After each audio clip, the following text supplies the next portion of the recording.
Medicine burns when touched by fire. The smoke curls and spirals upward, and plumes of it rising, swirling, and pushing themselves in ribbons, higher and higher until the smell of it becomes the ancient aroma of blessing, teaching, and communion. Within its fragrant cloud, you can feel peace descend upon you. There is spirit here. You can feel it if you allow it. And that is the heart of the teaching, the allowing. Welcome to the Urban Grief Shamans. Grief protests and stirs within us a profound defiance against living a life filled with numbness. It emboldens wildness, and like a thunderstorm, untamed. And as we learn, grief is the prime emotion for the soul's vitality. Contrary to common belief, grief is teeming with life. It resists being gentle, and yet moves us so passionately. There can be no doubt this emotion springs forth from the wells of the soul. In our podcast, we will explore this defiance, embrace its wildness, and find peace within its untamed vitality as we live in the hustle of everyday life. Join Patricia Jones, a psychotherapist, and John Moyer, a retired paramedic, as we explore the spiritual side of grief. Welcome to another episode of the Urban Grief Shamans. I'm your host, John Moyer, and today we have a deeply insightful discussion about the shamanic skill of Psychopomp and its profound connection to the process of grief, loss, and healing. I'm joined by my guest who is a teacher, a shamanic practitioner, and a griever, Catherine Gray Hughes from Ottawa, Canada, who brings a wealth of knowledge and experience to this fascinating topic.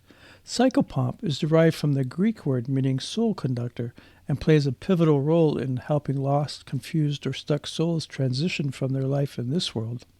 Catherine and I share our own experiences and insight into this sacred work, shedding light on the reasons why some souls linger and the importance of guiding them on their journey. Join us as our discussion begins. It's nice to be with you, John.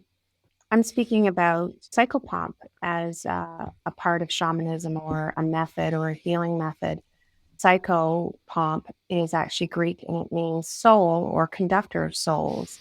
And so one of the aspects of the work that I do is to conduct souls, meaning that sometimes souls get lost, stuck, or confused and don't pass through from the middle world as we see it to the upper or lower world, if we want to look at it from a three-world sort of perspective.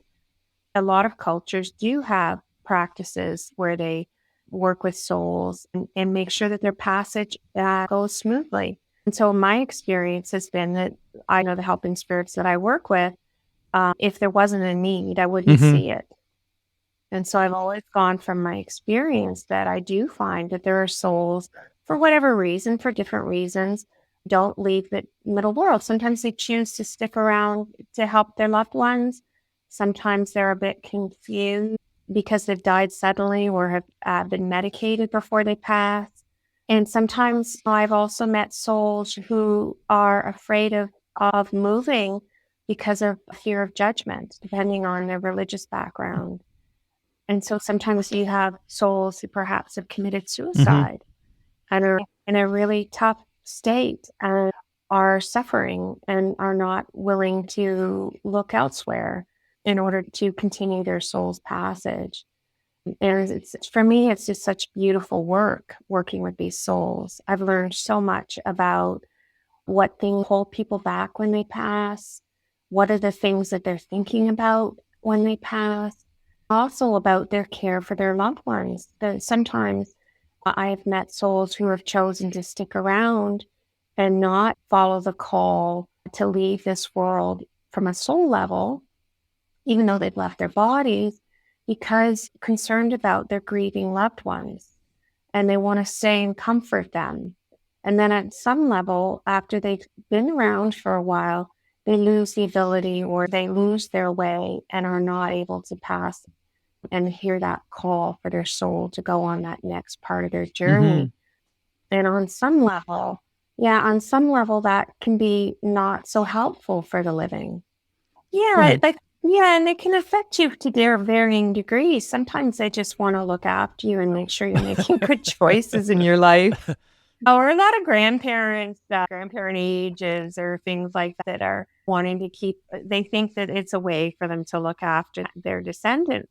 Whereas from my experiences, if they move and choose to heed the call to shift from this middle world into the upper world or lower world, that they can actually be more helpful in my mind. From my experience has been they can be more helpful as ancestors that way because they're well. Yes. Yeah, they receive the healing they need and the change of perspective. There's a big difference talking to spirits in the middle world who still have middle world sensibilities and issues and considerations is a bit different than when they move to the upper or lower world and they're speaking from a place of a little bit more healing because they receive healing when they go to the upper or lower world. And when I should say that when lower world, it's in no way like what some people would perceive as this hell or purgatory. It's just a different form of what a lot of people think of as heaven, or it's like the upper world and the lower world are interconnected. It's just like And so I just want to a make that topology caveat as there. opposed Yeah. to definition. Yeah, a lot of cultures, there are a lot of cultures that see the lower world as a beautiful place. And certainly from my journeys, that's been my experience.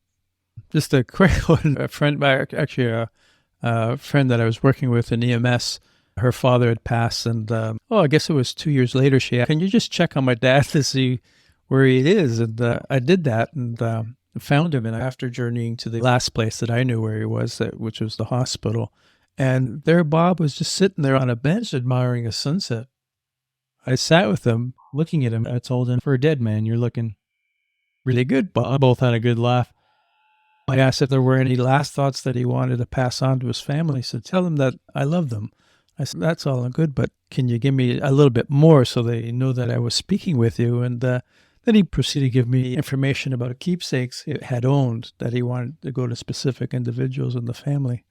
He vanished. He was happy. Just so you're right that often that there's no reason to perform psychopomp. Yeah, not all souls that stay in the middle world need help. And it's up to them. They have their own sovereignty, so we don't force anybody to go anywhere.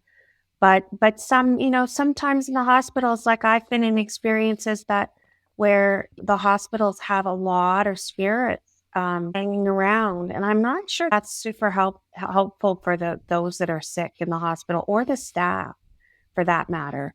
So I think a beautiful place for people who know how to do psychopomp to go is the hospital. And the nursing homes. Because the nursing homes, yeah, you find people who are not necessarily aware that they've passed either.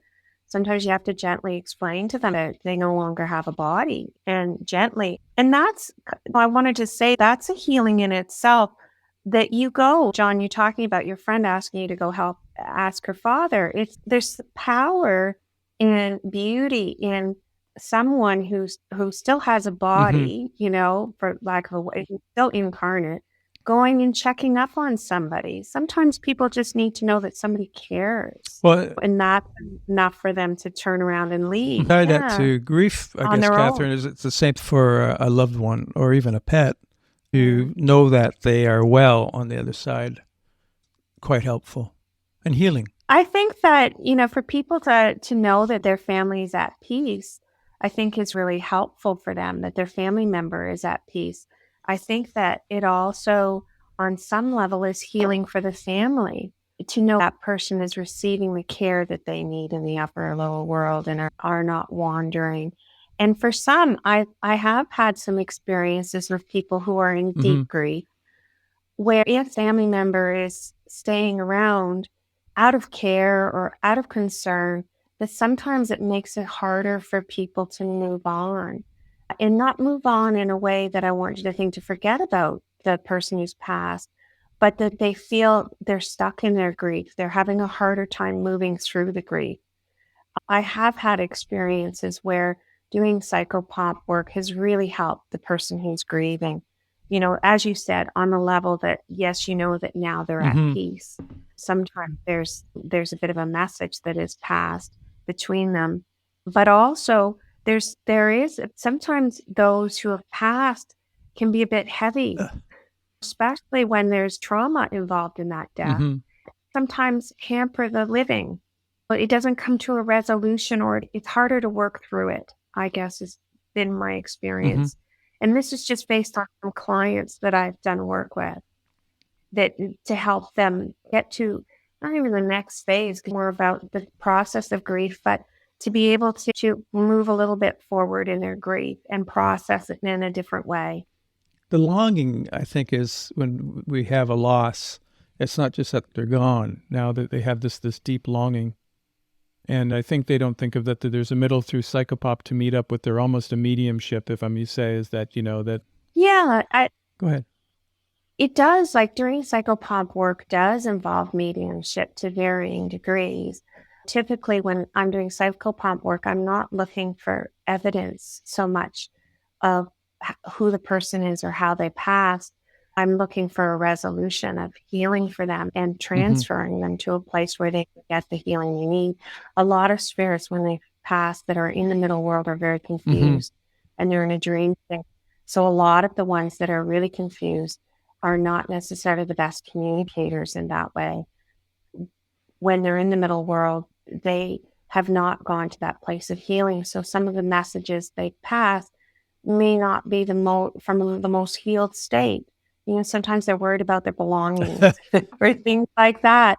Well, I've witnessed that in mediumship and other things, is that sometimes they're more concerned about middle world experiences or issues of wills or issues of business transactions or family dynamics and those sorts of things. And sometimes that might not be as helpful as if receiving messages from someone who has crossed completely.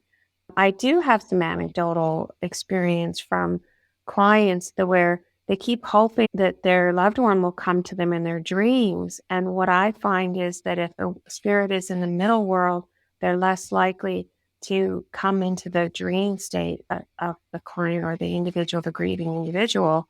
But if they go up to the upper world or the lower world and they're coming from that state, it's often not that long after where they will show up in the person's dreams and let them know that they're okay. My dad had passed last February, and I had no intentions of trying to look for him. I was going to give him 12 months for checking them. Yeah. 6 months after his passing. And I was aroused from sleep, hearing my name being called. I looked around and I heard once more my name being called.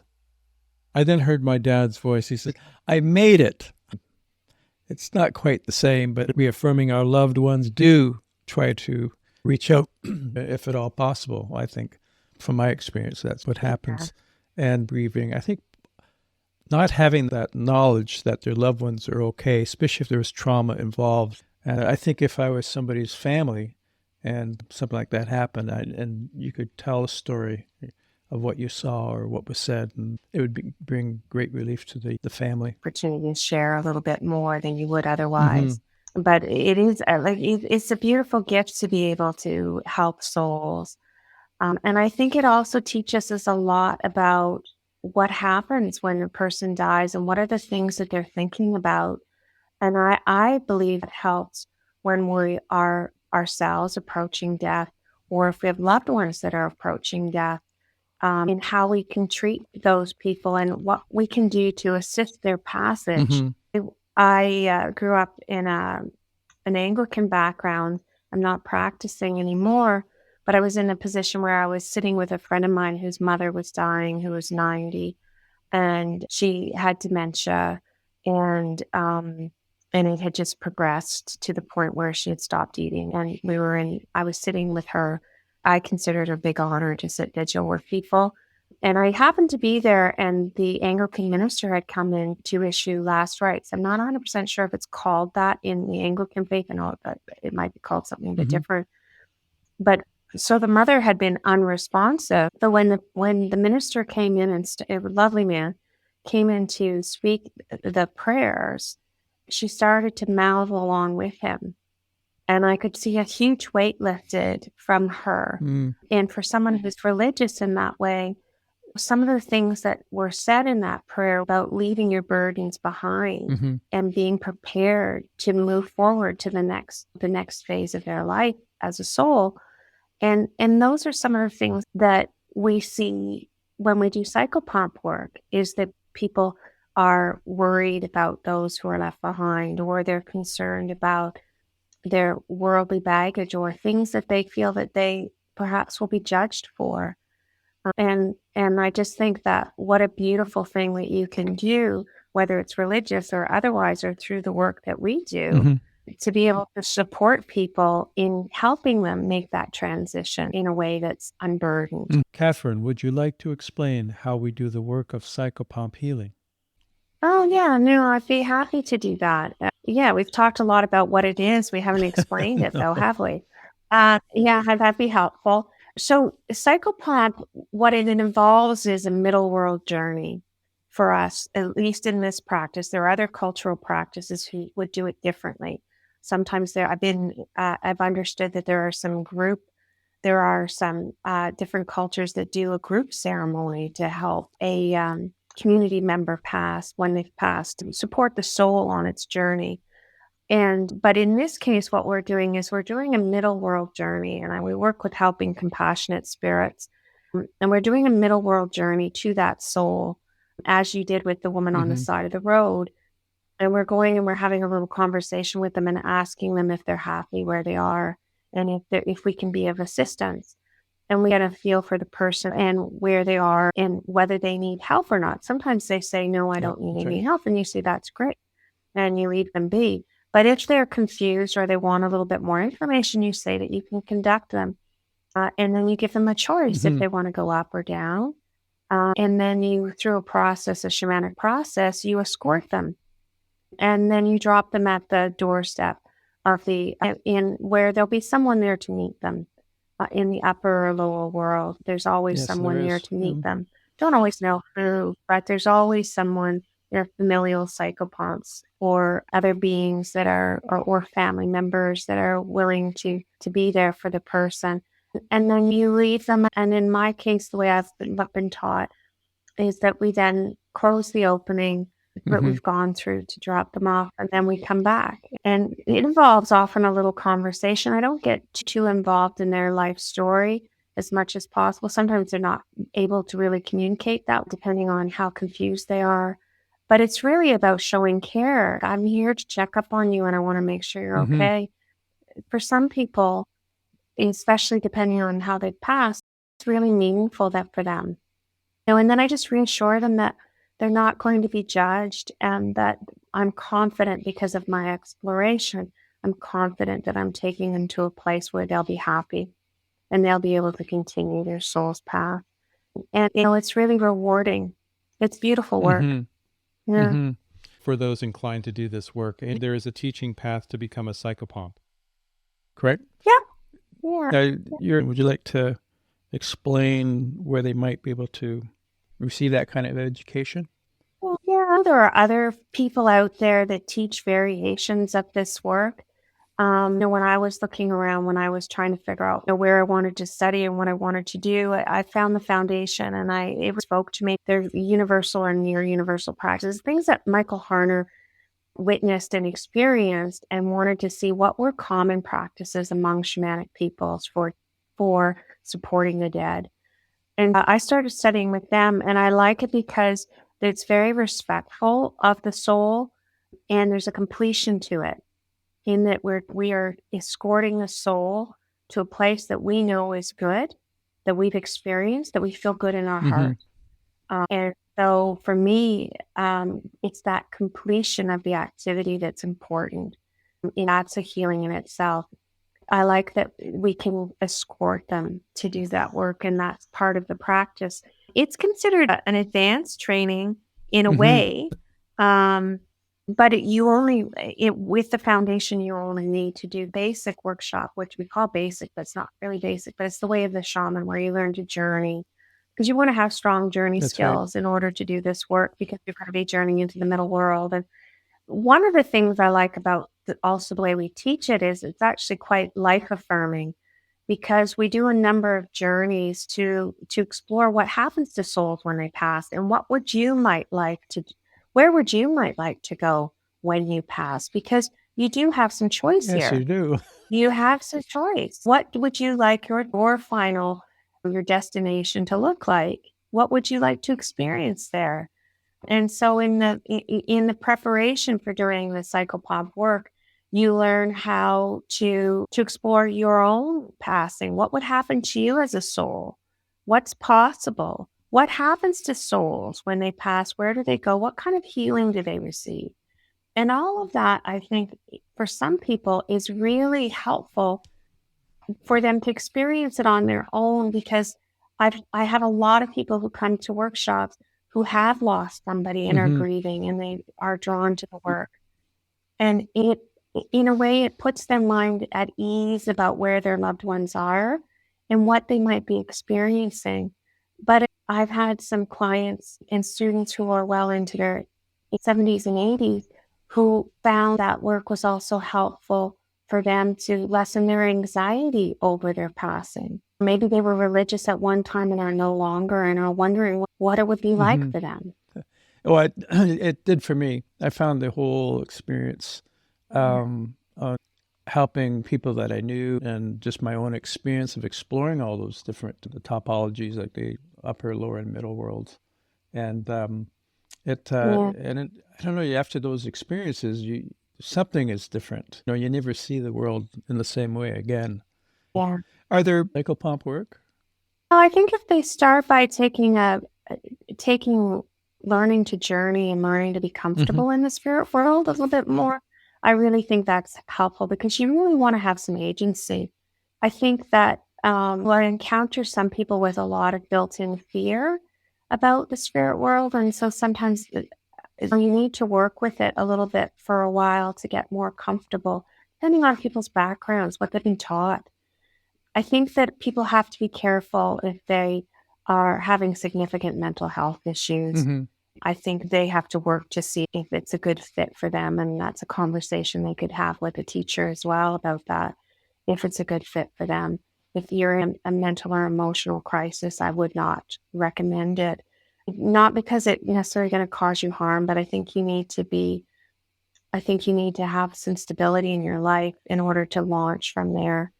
And I do have people, you could argue if you're heavily grieving that maybe it's not the right choice, but I would disagree because I just think that I've had people in the workshops who are in that position and it's really Hmm. been helpful for them. Yeah. I think also this work too is that when you enter into these worlds and you explore, you have access to these compassionate spirits that can help you to understand more about the challenges you have in your life. And what I find is that people walk in ordinary reality, this everyday reality, with more power and agency through this experience of working with the helping compassionate spirit and by learning to explore the spirit worlds. You have an opportunity to learn knowledge and gain a wider perspective, which you can then bring into your ordinary life as Hmm. well. So I think there are benefits.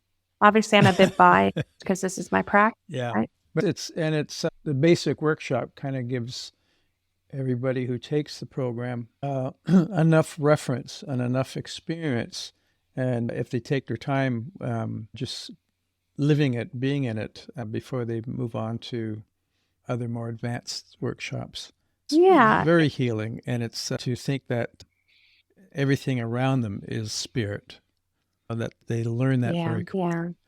And they gain in that situation, they gain a guardian spirit of some kind, either in animal form or in Hmm. teacher form, depending on at least one that is there to help guide them and they can count on. And so there's protection in ordinary life as well as in the spirit world.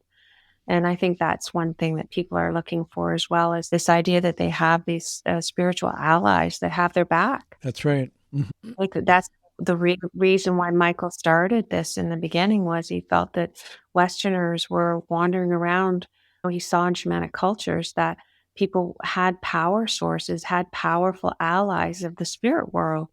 And he realized that in the Western world, people were wandering around without these spirit allies. And that was really the basis of how he even started this, to teach this work, to develop this program. In the beginning was for people to wander around being more ensouled and having personal power.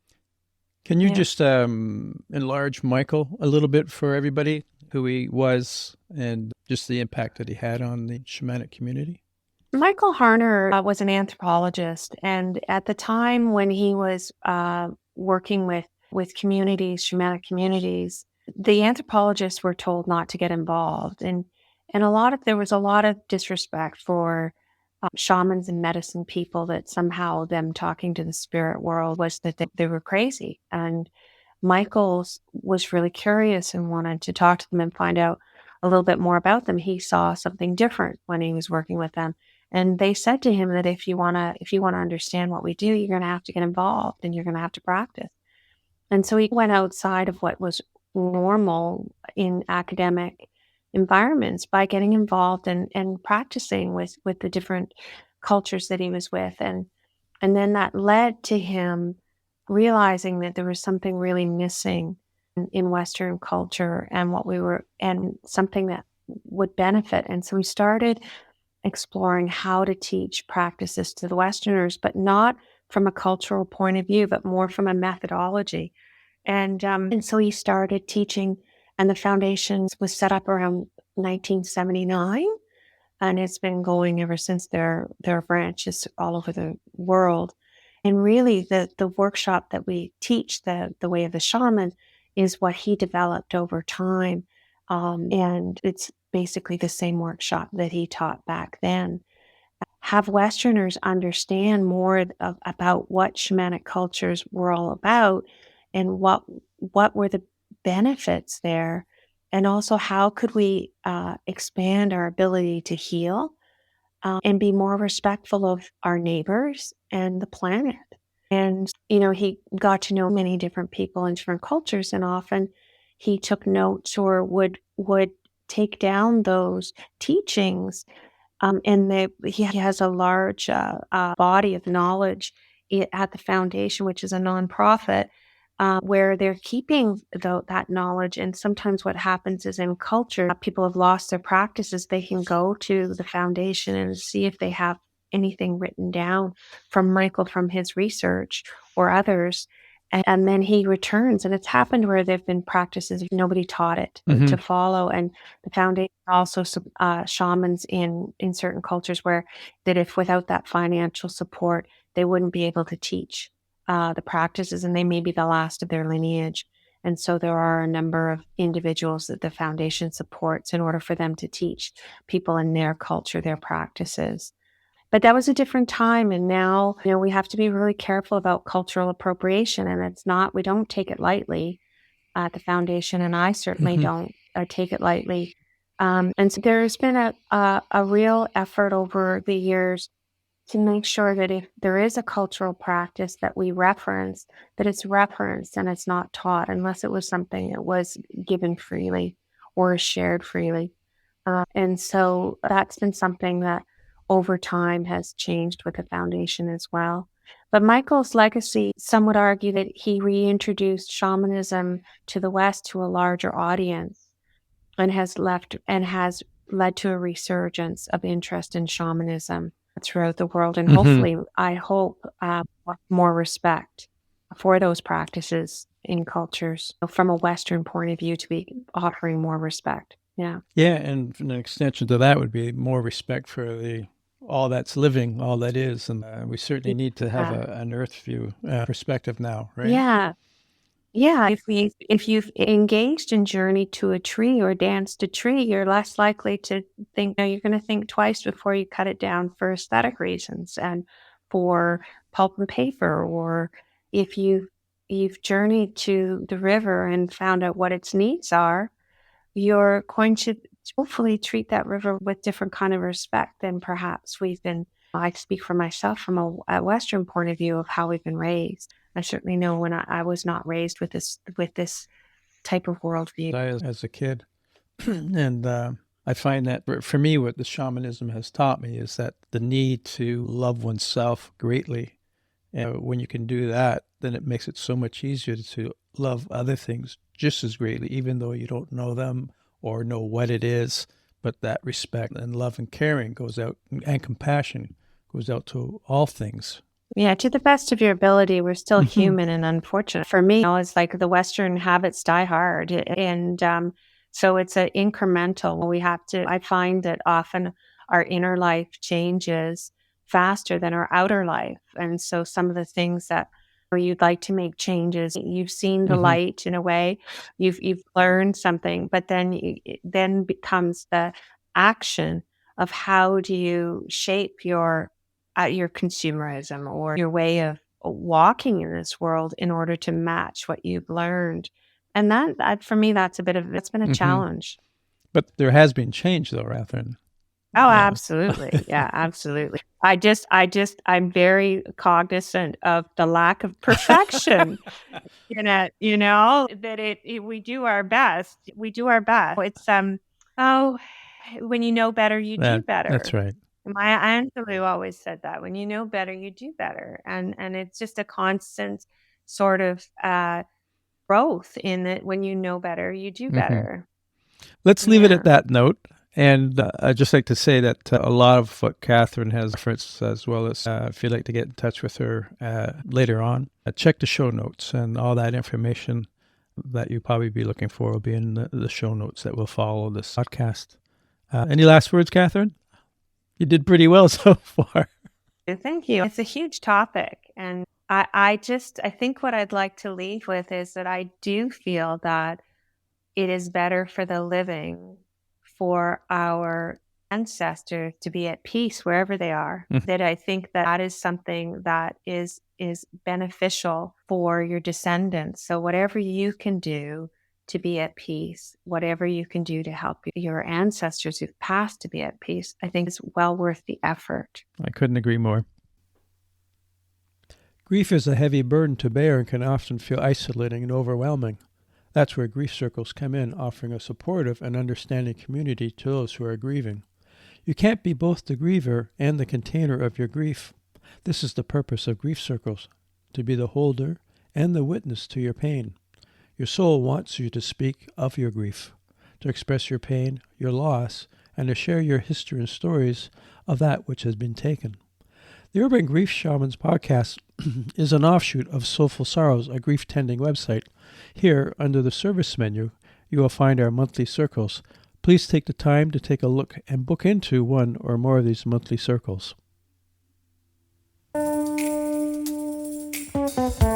Thank you for joining us into the world of shamanism and its connection to grief, healing, and spiritual growth. If you enjoyed this conversation, be sure to subscribe to the Urban Grief Shamans so you never miss an episode. And if you have any questions or would like to explore this topic further, please reach out to us. Your comments and support mean the world to us. Until next time, may you find grace and insight into your own spiritual journey.